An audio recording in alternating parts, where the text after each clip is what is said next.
دكتور، يمكن احنا عندنا وعي بشكل كبير بالازمات القلبيه او السكتات القلبيه، لكن الوعي بالسكتات الدماغيه مش بنفس القدر المتعلقه بالقلب يعني. فخلينا نعرف من حضرتك ونعرف الساده المشاهدين ايه هي العلامات او المؤشرات اللي لو الشخص، بعد الشر طبعا عن اي حد، حس بيها لازم ياخد اجراء، وازاي يتعامل يعني حتى في الحالات اللي احنا اتكلمنا عليها في الازمات القلبيه او ما الى ذلك.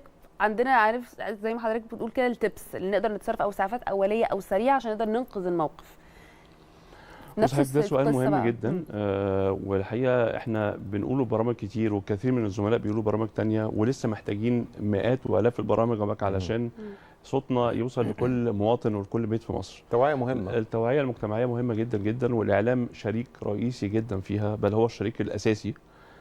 مش بس على مستوى الإعلام المرئي والمسموع، بل كمان على مستوى منصات التواصل الاجتماعي، على مستوى الجامعات، المدارس، المستشفيات، المواصلات العامة بره. حضرتك بتلاقي إعلانات للتوعية بالأعراض بتاعت السكتة الدماغية، وهي يعني اعراض مش كتير، ومش مش عايزه تبقى مفزعه لكل شخص يسمعها، لكن وانس ان اي شخص عنده عرض من الاعراض دي لازم طبعا يتوجه فورا لاكبر مستشفى كبير جامعي او يعني او من مستشفيات وزاره الصحه الكبرى. ما يروحش مستشفى صغير. دايما السكتات الدماغيه خصوصا في مصر حقيقه محتاج ان انت تروح لمستشفى كبير فيه تجهيزات كبيره. الاعراض دي زي اعوجاج الفم او الوجه، او ثقل في اللسان، او تقل في الايد او الرجل، او فجاه فقدان الابصار، او ازدواجيه في الرؤيه، او دوخه. كل الاعراض ممكن الاعراض مره ثانيه.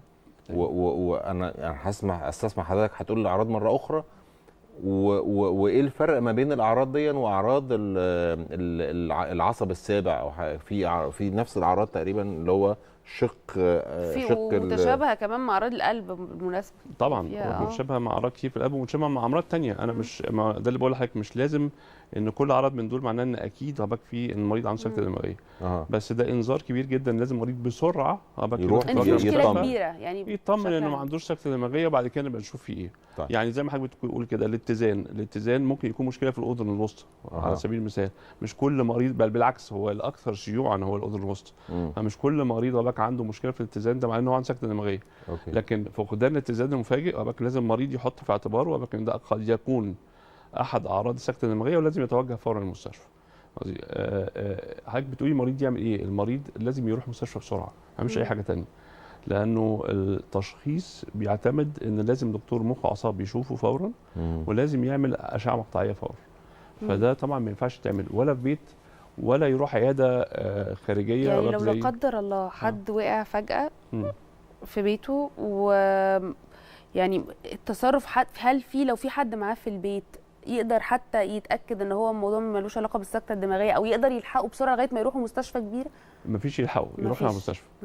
لانه حضرتك اعراض كمان. وقت قد ايه بقى يا دكتور؟ يعني اقصى وقت عشان برضو حضرتك يعني كل دقيقه بتفرق. كل دقيقه المخ بالذات في الانسداد الرئيسي بتاع الشرايين اللي احنا بنقول محتاج قسطره، المخ بيفقد حوالي 14 مليون خليه. اعراض يعني والخليه الدماغيه خليه غاليه، خليه مش بتتعوض، وليها وظيفه.